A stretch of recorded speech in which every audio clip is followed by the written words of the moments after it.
If you're going to spend all the time to write a script and try to build a career, you might as well focus on something that has like a higher probability of success. What is a goldmine genre? It's a phrase I made up, so it's not like it's not like an industry term. But I call them gold mines because they are just core genres that, through good times and bad times, have been, and as far as I can possibly see, will always be in need year on year in the entertainment industry. So it's just basic buckets of genres that, for whatever reason, for the past several hundred years, whether in book form, stage play, and now movies and TV shows, they just hit a certain audience that's large enough to keep momentum moving. So if those genres, if they're seen by a distribution company, a production company, a studio, they always sort of take them a little bit more seriously than something that doesn't fit easily into that. And budget is sort of, doesn't really apply. They can be extremely low budget, they can be extremely big budget. But it's more just, what kind of film is it? Is it a female-driven thriller?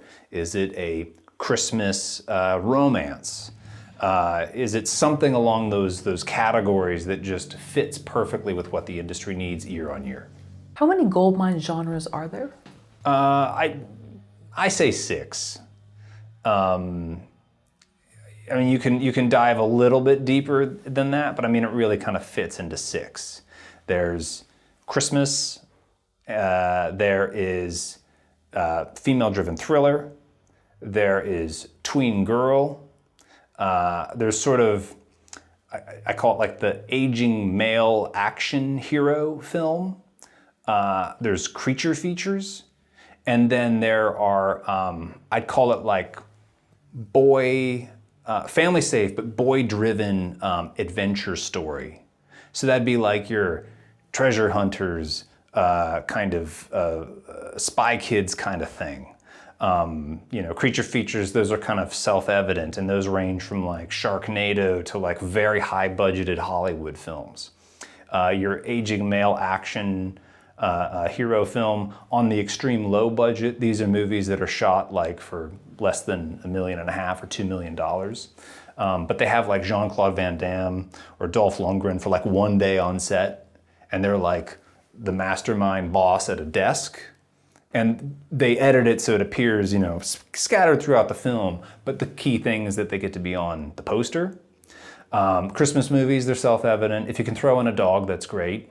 The tween girl films, I really like them when they have a horse in them, or if they have some kind of animal a part of it. Those also work with Christmas. I think Christmas dog movies work well.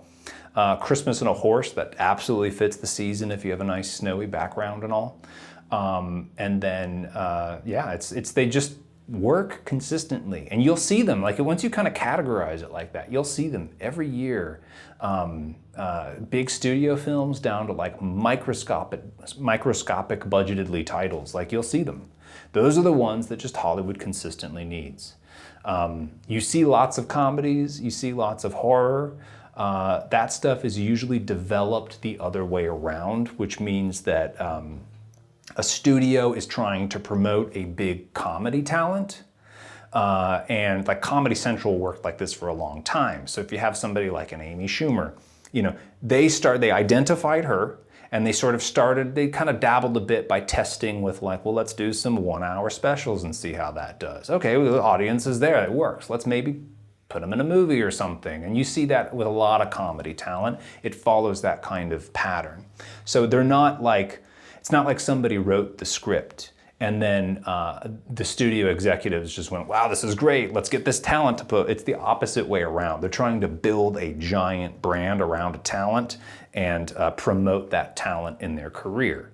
And horror is very different. Horror is such a fickle genre.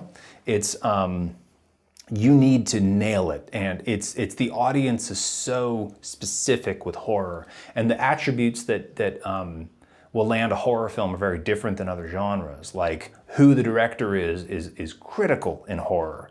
And sometimes, so it kind of comes, since the director or some key aspect of the genre is actually what keeps the audience engaged or interested, some of the creative ideas actually have to come from that source out, and then it maps out. So those are, I think those are just really hard ones to enter into.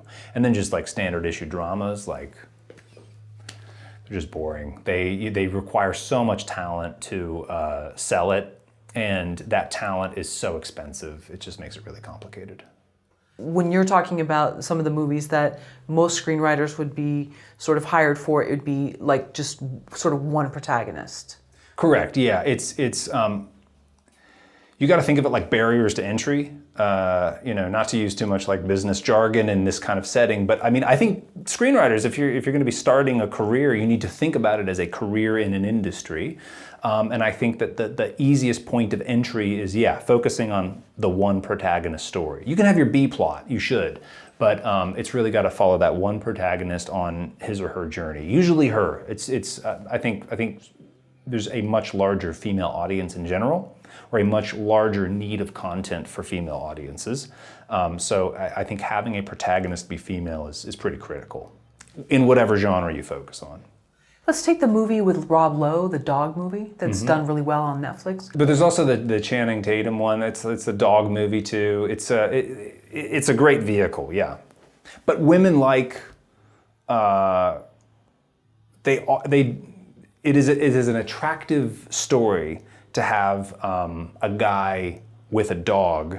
That combo can actually be quite appealing. They've done a lot of dating studies on this, apparently. Sure, absolutely. What about a guy with a cat? Doesn't quite nail it the same way. Look, I mean. What if it's an exotic cat? Okay, yeah. And then I've definitely seen the cat film Christmas movie, let's say. I've seen like the cat film tried a few times. It just doesn't land it. Unless the cat, because cats have such a unique character, you know. Why is it important for writers to understand these genres? It's important just to step back and understand how the industry works.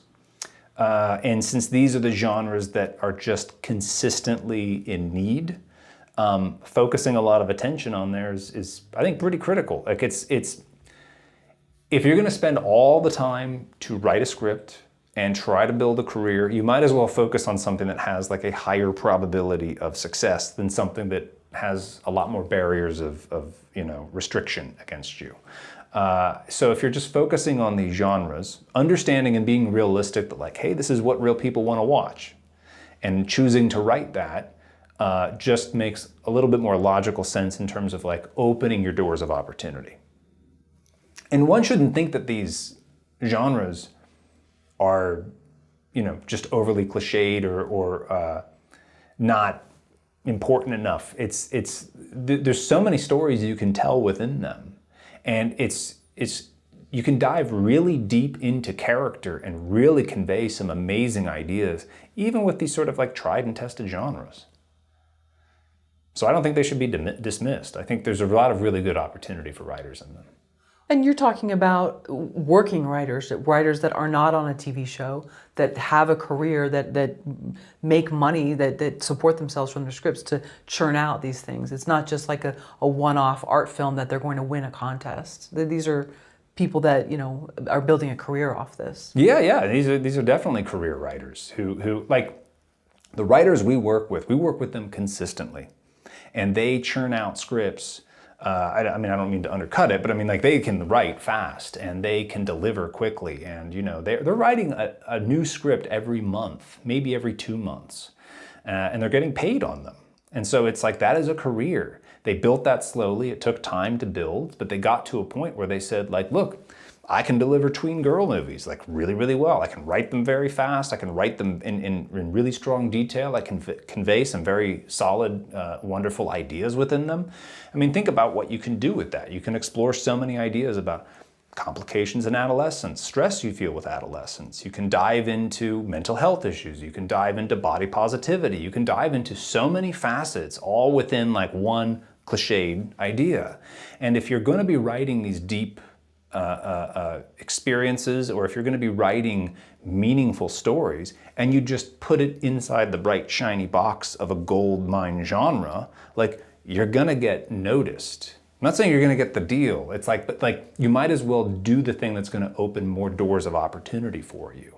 So if you do some deep, overwhelming coming of age story that's just going to like disappear in somebody's inbox, or if you say it's a tween girl film and it's about so-and-so doing XYZ, and it talks about these themes, because it's a tween girl film, it's going to get opened at least by more people. Where would you put Wednesday Addams? That's complicated because it is a piece of known IP. It's a derivative of something we've known through a lot of different variations. The original show, the movie variations in the 90s, they've had a couple of animated versions of it. So there already comes a bit of like a cult identity with it. So that falls into what we talked about before in terms of verifiable audience. There's always been a subgroup of people that respond well to those sort of quirky, dark comedies, or just films that dive deep into that. And then they just, I guess it's maybe a reboot / spin-off because you're focused on her. It's sort of a weird hybrid. And Netflix gets to do this because they have so much money. They can really take interesting chances, but it's talent-led, meaning the creative talent-led. Somebody very high up in some big agencies basically came to them with the concept, and because it's a known piece of IP, you've got a really good recipe for something there to play with. But it is a tween girl film at the end of the day. It's following her and going through a journey, so.